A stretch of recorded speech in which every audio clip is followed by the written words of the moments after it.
चलिए बहुत बहुत स्वागत है एक बार फिर से आप सबका। और ऑब्वियसली ये बड़ी अपडेट जो इस समय तेजी के साथ आप हर मीडिया चैनल्स पे और न्यूज़पेपर्स पे देख रहे हैं और बहुत सारे इंपॉर्टेंट न्यूज़पेपर के आर्टिकल्स में भी इस चीज़ को आप पढ़ रहे हैं, तो लगातार आपका प्रश्न यही बन रहा है कि इस मसले को लेकर के आप बात करें। तो ऑब्वियसली रक्षा बलों के जितने बच्चे तैयारी कर रहे हैं ऑब्वियसली उनके लिए बड़ी अपडेट तो है ही, क्योंकि अगर इस तरह के सुधार और चेंजेस होते हैं तो इससे बहुत कुछ बदलाव देखने को मिलेगा। तो इसलिए ज़रूरी कि वीडियो में अंत तक बनिएगा और वीडियो को बहुत ध्यान से देखिएगा और समझने की कोशिश करिएगा कि आखिर इसका रोल क्या है, कहाँ तक क्या इसके प्रॉफिट फैक्टर्स हैं और क्या इसके लॉस फैक्टर्स हैं ओवरऑल। और वीडियो के शेयर भी करिए, क्योंकि मुझे लगता है कि हर डिफेंस एस्पिरेंट जो सपना देखता है फौज ज्वाइन करने का, आज उसके लिए ये अपडेट जानना, ये इन्फॉर्मेशन जानना अति अनिवार्य हो चुका है। तो चलिए, बात है 2020 की, जब इंडियन आर्मी पहली बार टूर ऑफ ड्यूटी को इंट्रोड्यूस किया गया। जैसे आपको पता है भारतीय सेना में जवानों की कमी को देखते हुए कदम उठाया गया। टूर ऑफ ड्यूटी के तहत जो भर्ती करने की बात चली थी उसमें ये बताया गया था कैंडिडेट्स को, इस टूर ऑफ ड्यूटी प्रोसेस के तहत जो कैंडिडेट्स को लिया जाएगा वो 3 to 5 ईयर्स के लिए उन्हें जो है सिलेक्ट किया जाएगा फौज के अंदर। ऑब्वियसली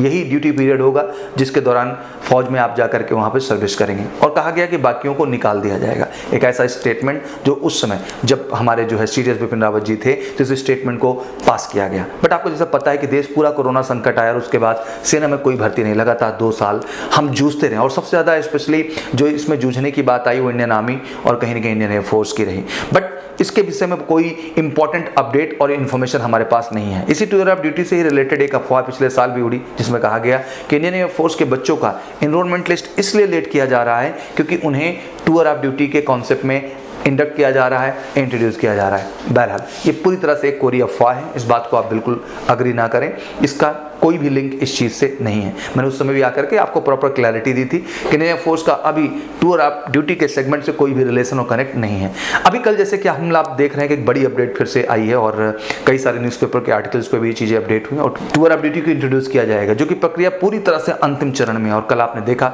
कि जिस तरीके से राजनाथ सिंह जी ने पूरे के पूरे जो है डिफेंस स्टाफ के साथ वायुसेना भवन में मीटिंग हुई और उस मीटिंग में इस मसले को बहुत स्ट्रांगली उठाया गया और उन्होंने इस चीज़ को प्रोजेक्ट किया कि बिल्कुल ये जो प्रक्रिया जो हमने सोच रखा था अब वो चीज़ अंतिम चरण में आ चुकी है। इसका सीधा मतलब ये होता है कि आपकी जो वैकेंसीज पिछले 2 साल से नहीं आ रही थी वो इसी बदलाव की वजह से हो रहा था, कहीं ना कहीं एक अहम कारण बना हुआ है। इस बार इसे अग्निपथ नाम दिया जा रहा है। जो अभी तक हम टूर ऑफ ड्यूटी के नाम से सुनते थे उसके नामकरण को चेंज कर दिया गया है और नामकरण को चेंज करके इसका नाम रखा गया है अग्निपथ। अग्निपथ के अंतर्गत जो कैंडिडेट सिलेक्ट होते हैं ऑब्वियसली उन्हें अग्निवीर के नाम से पहचाना जाएगा, उन्हें अग्निवीर कहा जाएगा। ये selection process non officer rank के लिए होगा। तो स्पष्ट हो जाए कि ये जो पूरी प्रक्रिया है केवल नॉन कमीशन कैटेगरी के लिए है, नॉन ऑफिसर रैंक के लिए। ऑफिसर रैंक में इसका कहीं से कहीं तक कोई रोल नहीं है। सूत्रों के मुताबिक इस जो है टूर ऑफ ड्यूटी प्रोग्राम के तहत जैसे कि हमको पता है कि 3 से 5 साल जो है हर जवान को इंडियन आर्मी में सर्व करना होगा, जिसमें क्राइटेरिया भी बनाया गया कि लमसम 25% जवानों को जो है वो 3 साल बाद जो है बाहर किया जाएगा और लमसम 25% और कैंडिडेट्स को नेक्स्ट 5 साल में बाहर किया जाएगा और रेस्ट जो 50% बनेंगे उन्हें फर्दर ड्यूटी के लिए प्रोसेस किया जाएगा। आइए अब इस बात को गहराई से समझने की कोशिश करते हैं कि आखिर ये एग्जैक्टली है क्या। मैं समझाना चाहता हूं ये एक बड़ी ही स्ट्रांग प्रक्रिया है जो कि फौज को लगता है और देश को लगता है, जो इनका सोचना है टेक्निकली इस विषय को लेके कि देश का ज्यादा से ज्यादा युवा जो सपना देखता है, फौज में जाना चाहता है, फौज की लाइफ को जीना चाहता है, उन एक्सपीरियंस को करना चाहता है, उसके महज ये सोचते हैं कि ज्यादा से ज्यादा यंगस्टर्स को इस चीज के लिए मौका दिया जाए और मौका देने के बाद उनकी स्वेच्छा के अनुसार, क्योंकि जैसा आपको पता है कि कैंडिडेट्स एक समय के बाद ऑब्वियसली फौज के बाहर आकर के अन्य करियर ऑप्शंस को चुनते हैं। तो अब कहीं ना कहीं डिफेंस फोर्सेस ये मानती है कि 3 साल 5 साल आप हमारी ट्रेनिंग प्रक्रिया से गुजरने के बाद फौज को सर्व कर सकते हैं। उसके बाद जो आप प्राइवेट सेक्टर में करियर बनाना चाहते हैं उसके लिए आप जाएं और वहां बेहतर करें। उनका जो गहराई से सोचना है वो 2 पहलू बड़े साफ हैं। पहला, उनका ये सोचना है कि जिस तरह की ट्रेनिंग और जिस तरह के जो है स्ट्रिक्टनेस से आप गुजरते हैं, जिस डिसिप्लिन एटमॉस्फेयर से आप गुजरते हैं, लाजमी सी बात है आपके पर्सनैलिटी ट्रेट्स में बहुत सारे सुधार आते हैं और वो बेहतर हो जाते हैं। तो लाजमी सी बात है कि अगर आप प्राइवेट सेक्टर में या अन्य किसी गवर्नमेंट सेक्टर का हिस्सा बनते हैं तो कहीं ना कहीं उन विभाग की क्रेडिबिलिटी और उनकी परफॉर्मेंस बढ़ने के चांसेस बढ़ जाएंगे। बट पहले भी एक दुख भी है इस चीज को लेकर के कि जो कैंडिडेट फुल टाइम सर्व करना चाहते हैं तो इस बात को लेकर कोई आपत्ति नहीं है, क्योंकि 50% जो लोग फुल सर्व करना चाहते हैं ऑब्वियसली वो परफॉर्मर होंगे जो अपनी पूरी परफॉर्मेंस ड्यूटी टाइम में उस लेवल पे मेंटेन कर रहे होंगे जो फौज के एक्सपेक्टेशन के अनुरूप है और उसके प्रारूप के हिसाब से। तो मैं एक टेक्निकली एक पॉइंट तो यहाँ ऐड करना चाहूंगा कि जो कैंडिडेट डिजर्विंग है, फोकस्ड है और वाकई में फौज उनके लिए बहुत मायने रखती है, उन्हें कदापि नहीं बाहर किया जाएगा। बट बहुत सारे कैंडिडेट ऐसे फौज के अंदर है, मैं जानता हूँ, स्पेशली आर्मी के अंदर भी जानता हूँ, इवन एयरफोर्स के अंदर भी जानता हूँ, नेवी के अंदर भी जानता हूँ, जो कहीं ना कहीं ड्यूटी ज्वाइन करने के कुछ साल बाद उनकी इच्छा होती है कि वो आकर के प्राइवेट में कुछ करना चाहते हैं, और उन्हीं बातों को मद्देनजर रखते हुए ये निर्णय कहीं ना कहीं लिया गया था।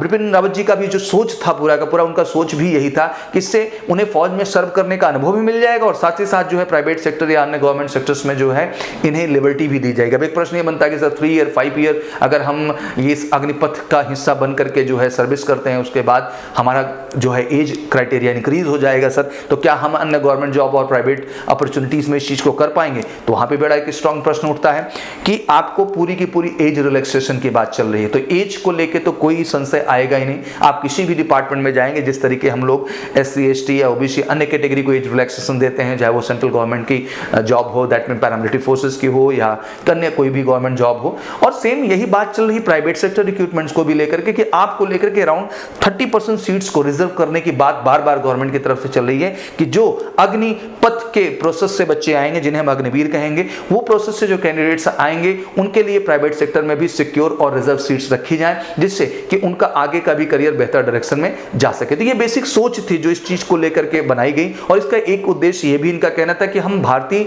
सेना को काफी युवा बना के रखना चाहते हैं, हम एक युवा फाइटिंग सेना हमेशा चाहते हैं, जिससे हम एक मजबूत प्रारूप से विश्व स्तर पे खुद को दिखा पाए ओवरऑल। और अभी जैसे कि हम बात करें शॉर्टेज की भी, तो हम 1.25 लाख की शॉर्टेज चल रही इस महीने आर्मी के अंतर्गत, और जो हमारा अग्निपथ का जो प्रोग्राम है, इसके तहत इन पोस्ट को जल्द से जल्द भरने की प्रक्रिया को शुरुआत करेंगे। इसमें इनका पॉइंट केवल यही कि हमारी जो आर्मी है वो हमेशा यंग आर्मी के प्रारूप पे बनी रहेगी। इस प्रक्रिया को करने का एक बड़ा फायदा ये सोच पा रहे हैं कि कहीं ना कहीं पेंशन की बचत कर पाने में कामयाब हो पाएंगे। हाँ, ये सच है कि आपने ट्रेनिंग वहां पे ली, आपने जो है वहां पे 3 साल 5 साल नौकरी की, उसके बाद पेंशन की फैसिलिटीज से आप जो है कहीं ना कहीं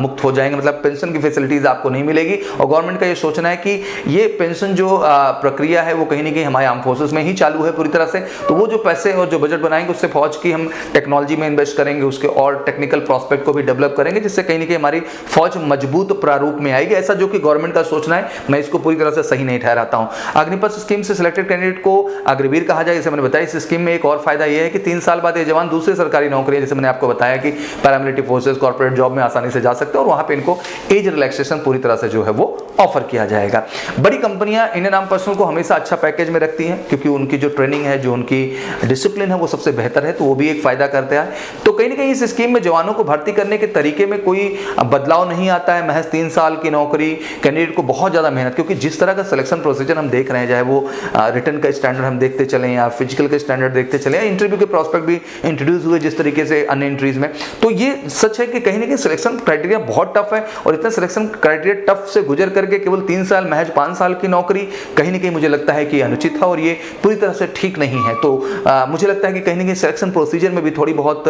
हमें लगता है कि ये नम्र होने की कोशिश करेंगे और इस प्रोसेस को कहीं ना कहीं आसान बनाने का भी कोशिश किया जाएगा, जिससे कि आप उस प्रक्रिया में ज़्यादा से ज़्यादा संख्या में पार्टिसिपेट कर सकें और ज़्यादा से ज़्यादा संख्या में जा सकें। अब अभी प्रश्न ये बड़ा बनता है, अग्निपथ जो है एक बेसिकली एक्सपेरिमेंट है, जो कि अभी केवल डेडिकेटली इंडियन आर्मी के अंतर्गत किया जा रहा है, और इसको सफल होने के बाद ही ये इंडियन एयरफोर्स और इंडियन नेवी के लिए सोचेंगे। तो जो बच्चे भी इंडियन एयरफोर्स के हैं या इंडियन नेवी के हैं, वो तनिक भी चिंतित ना हो, आप में अभी इस चीज का कहीं से कहीं तक कोई लिंक नहीं किया गया है। ये जो भी है चीज, ये इंडियन आर्मी में ही इंप्लीमेंटेशन के लिए लागू की जाएगी, और वहीं सबसे ज्यादा नंबर ऑफ वैकेंसीज हैं, वहां सीट फुल करने की ये प्रक्रिया पूरी करने की कोशिश तरह से करेंगे। तो इस स्कीम के दोनों पहलुओं को अगर हम लोग देखें तो युवाओं के लिए लाभदायक भी होने वाला है और कहीं ना कहीं नुकसान भी है। लाभदायक उनके लिए है जो वाकई में फोकस्ड रहेंगे, एकेडमी के दौरान भी, ट्रेनिंग के दौरान भी या ड्यूटी के दौरान भी बेस्ट परफॉर्मर रहेंगे, जो ब्लैक इंक नहीं आएंगे, रेड इंक नहीं आएंगे, जो अपने आप को अप टू द मार्क तरीके से फौज में लेके चलेंगे, उनके स्कोप होंगे, कोई फर्दर भी अपनी ड्यूटी को वहां पे कंटिन्यू कर सकते हैं। नेक्स्ट ये है कि आगे भी करियर ऑप्शंस आपके पास हैं, एज रिलैक्सेशन मिल ही रहा है, लिबर्टीज आपको मिल ही रही हैं,